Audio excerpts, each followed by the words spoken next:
할렐루야. 풍요로운 교회를 찾아와 주신 모든 분들을 주님의 이름으로 환영하고 축복합니다. 저는 오늘 여러분들과 함께 그리스도의 비밀이라는 말씀의 제목으로 함께 은혜의 말씀을 나누고자 합니다. 지금 바울 사도는 로마 감옥에 있습니다. 자신이 감옥에 갇혀 있다는 것이 에베소 교인들의 신앙에 아무런 도움이 되지 않는다는 것을 바울 사도는 잘 알고 있습니다. 혹여나 이 일로 인해서 에베소 교인들이 믿음이 약해지거나 또는 그 믿음이 흔들리지 않기를 간절한 마음으로 바라고 있고 또 그들을 위해서 기도하고 있는 거죠. 여러분 한번 생각해 보십시오. 자신들이 그렇게 믿고 따르던 바울 사도입니다.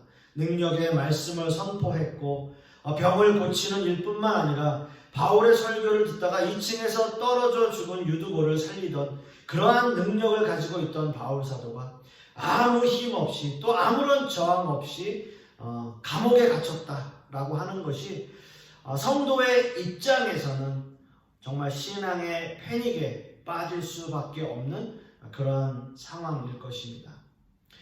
예수님의 십자가 사건도 마찬가지겠죠. 예수님과 함께 했던 제자들은 예수님의 능력을 믿었습니다.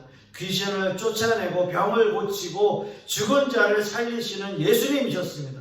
그러나 예수님은 아무 힘 없이 잡히셨고 또 아무 힘 없이 채찍을 맞으셨으며 또 아무 힘 없이 십자가를 지셨습니다.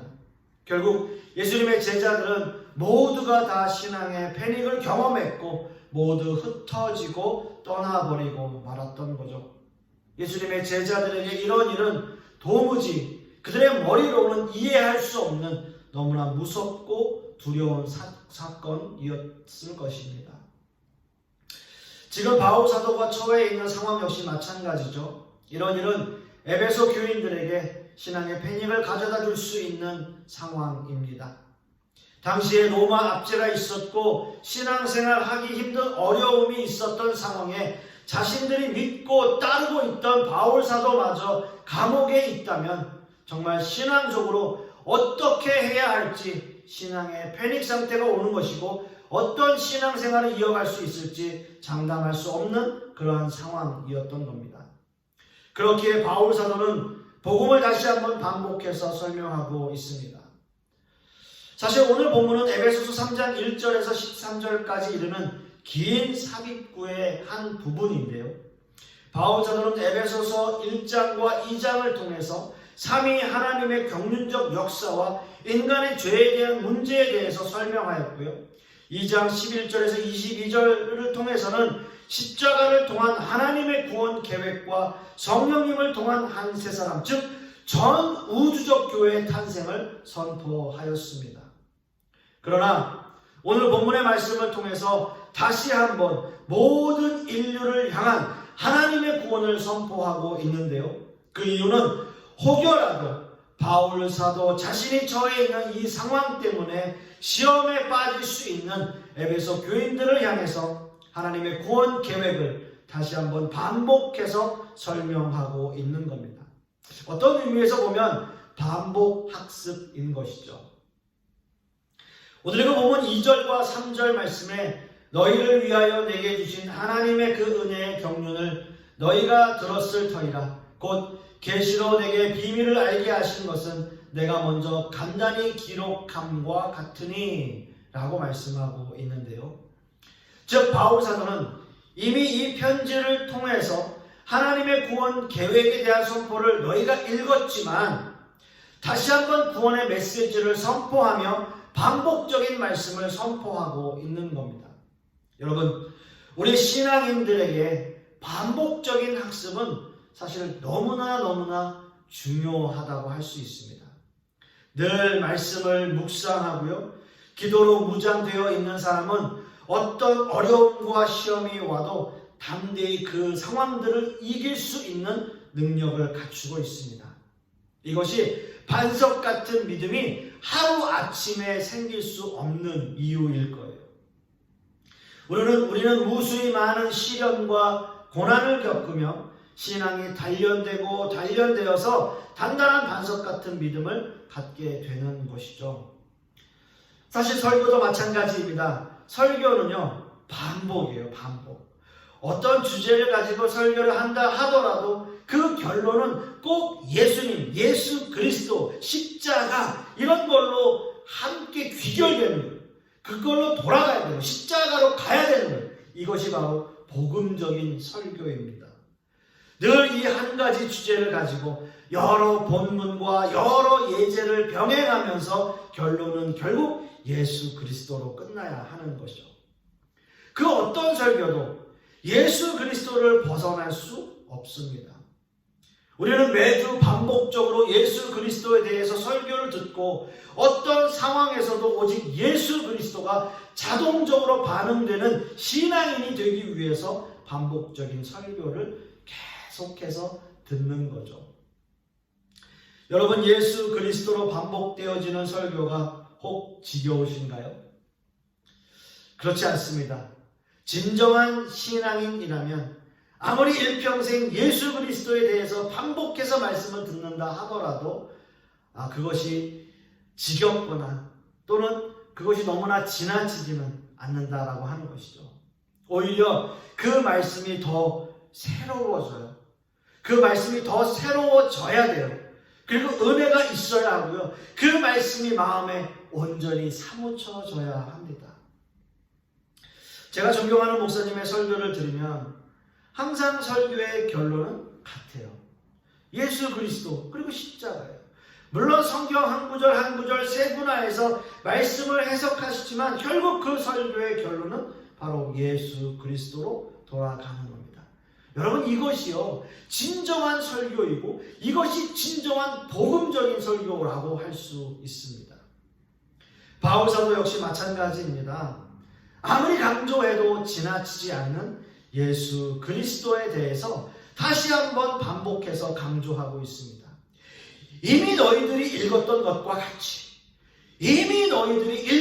것과 같이 내가 예수 그리스도에 대하여 설명했지만 다시 한번 예수 그리스도에 대하여 강조하고 있다라고 하는 거죠.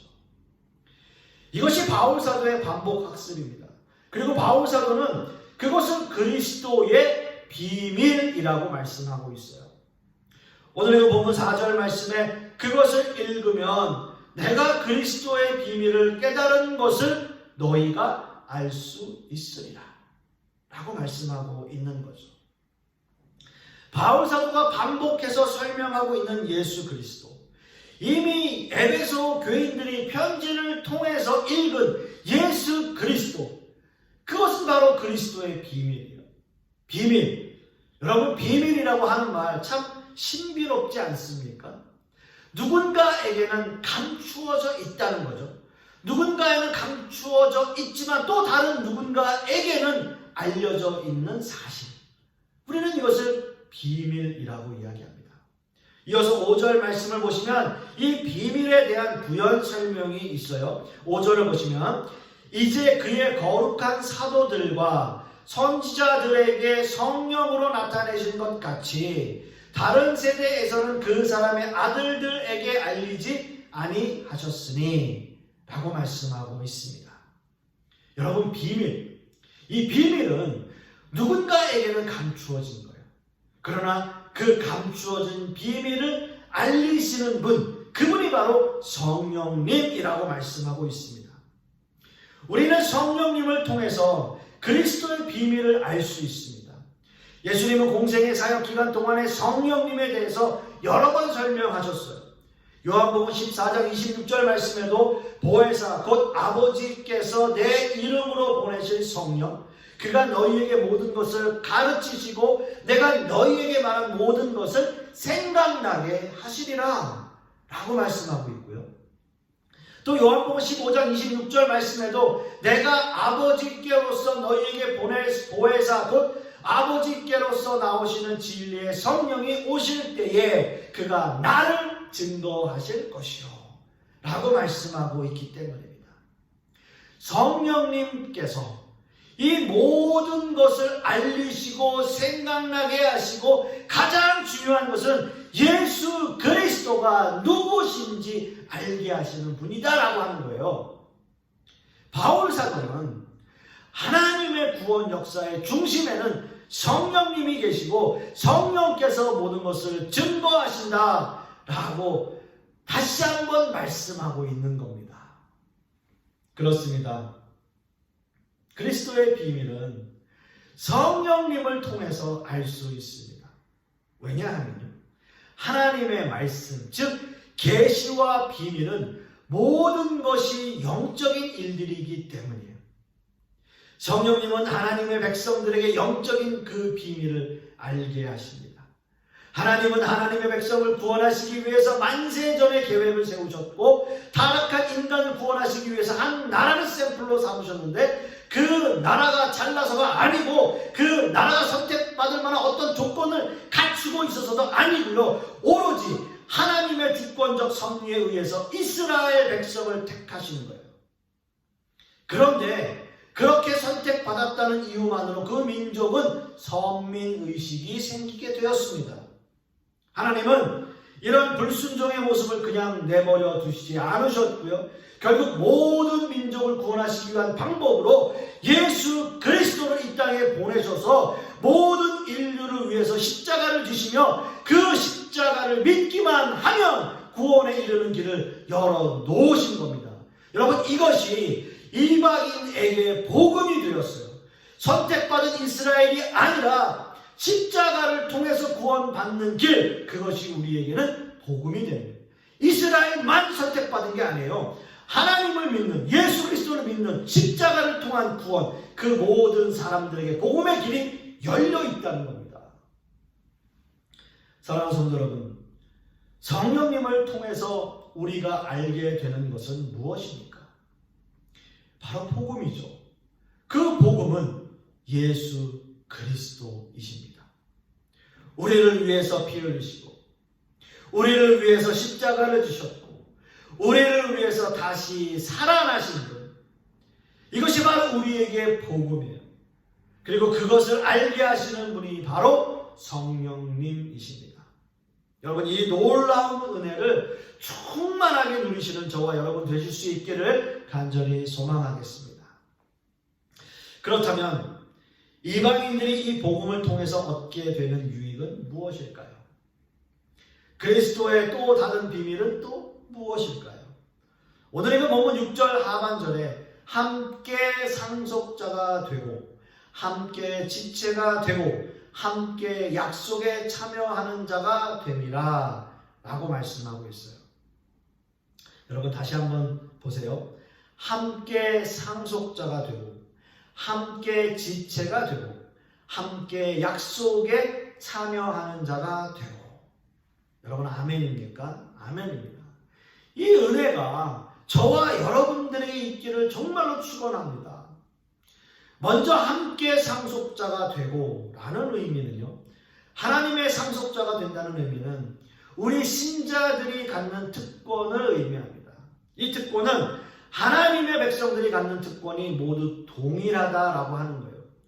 예를 들어서요, 이스라엘 민족이 하나님 앞에 선택받은 민족이어서 그들에게 특별 대우를 한다, 그건 아니라는 거죠. 모두가 그 권리 면에서 동일하다는 뜻이에요. 똑같은 위치에 있다는 겁니다. 여러분, 이 사실이 여러분 놀랍지 않습니까? 어떻게 이런 일이 가능할까요? 그것은 막힌 담을 어신 예수 그리스도의 공로로 가능하게 된 거예요. 그리하여 어떤 차별과 특별 대우 없이 모두가 다 동일한 하나님의 상속자가 된 겁니다. 여러분, 이 은혜가 우리 모두에게 있기를 간절히 소원합니다. 두 번째는요, 함께 지체가 되는 거예요. 이것을 문자적으로 해석해 보면 함께 한 몸을 이루어 가고 라는 뜻이에요. 아마도 바울 사도가 하나님의 부르심을 받고 이방인의 사도로서 복음을 전하고 많은 이방인들이 복음을 믿고 하나님의 자녀가 되었지만 바울 사도에게는 한 가지 숙제가 있었습니다. 그것은 바로 기독교 유대인들과 이방인들과의 관계 개선이에요. 기독교 유대인들에게는 이방인들이 기독교를 접한다는 것이 너무나 생소하게 느껴졌기 때문이죠. 실례로 베드로는 고넬료의 집을 방문하기 전에 하나님께서 속된 짐승이 보자기에 쌓여서 하늘에서 내려오는 환상을 3번이나 보여주셨어요. 하지만 이방인이었던 고넬료의 집에도 성령께서 임하셨습니다. 그런데요, 문제는 그 다음이에요. 이 사실을 알게 된 유대인들이 베드로를 비난합니다. 그들에게는 아직도 복음이 이방인들에게 전해지는 것이 너무나 생소하게 느껴졌기 때문인 거죠. 이런 이유로 바울 사도는 이방인이라 할지라도 하나님을 믿고 그리스도의 복음을 깨달은 하나님의 백성들은 하나님의 교회의 하나의 지체를 이루는 한 몸이다 라고 설명하고 있는 것입니다. 한 몸을 이루고 있다는 것은 한 몸을 공유하고 있다는 뜻이에요. 이것은 이 몸의 생명을 유지하기 위해서 서로 전적으로 의존하며 필요한 존재들이 되었다라는 말입니다. 그래서 교회는 하나의 유기적 공동체라고 말해요. 유기적 공동체인 교회는 서로 생명적으로 연합되어 있어서 서로가 서로를 돕고 의존하며 그 생명을 유지해 나가는 것을 말하고 있습니다. 이방인이든 유대인이든 상관이 없어요.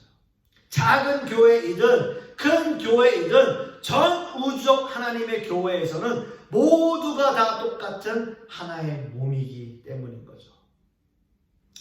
이제 마지막 3번째는요.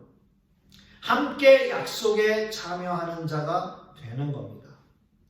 오늘 이 본문에서 의미하는 이 약속은 물론 여러 가지의 의미가 있겠지만 한마디로 표현한다면 영원한 하나님의 나라의 약속을 의미합니다. 이 세상을 살아가면서 우리 신앙인들에게 이보다 더 중요한 것은 없어요. 천국에 대한 소망, 하나님의 나라에 대한 약속, 이것보다 더 중요한 것은 없습니다. 하지만 우리는 아직 하나님의 나라에 대한 인식이 부족해요. 아직은 나에게 멀게만 느껴지는 나라라고 생각하기 때문이죠. 적어도 제 나이 정도에서는 그래도 한 20-30년 이상은 더 지나야 우리가 생각해 볼 수 있는 나라가 아닐까라는 생각이 들기도 하는 거죠. 그러나 여러분들께서도 상식적으로 너무나 잘 아실 수 있듯이 그 가는 곳에는 순서는 없습니다. 지금 이 땅을 살아가는 이 순간 역시도 우리는 천국의 모형을 따라 살아가고 있고요. 교회 공동체 안에서 함께 지체로서의 삶을 살아가고 있고, 비록 세상에 살지만 우리의 마음은 늘 하늘을 소망하며 살고 있기 때문인 거죠. 단지 아직 육신을 입고 있다는 사실 때문에 하나님의 나라를 우리는 실감하지 못할 수도 있는 거예요. 그러나 그 약속을 간직하고 신앙생활을 하는 사람과 그렇지 않은 사람과는 엄청난 차이가 있다는 거죠. 하늘을 소망하며 그 약속을 믿고 사는 사람은 하루하루의 삶 역시도 열심히 충실히 성화의 가정을 이루어가면서 살아가고 있는 겁니다. 사랑하는 성도 여러분, 하나님의 나라를 간직한 신앙인이 되시기를 간절히 소망합니다. 이 약속은 그저 세상 사람들이 하는 사소한 약속이 아니에요. 우리 영생의 문제와 직결된 약속이고요. 그 약속을 반드시 붙잡으시는 저와 여러분 되실 수 있기를 간절히 소망합니다. 말씀의 결론을 맺습니다.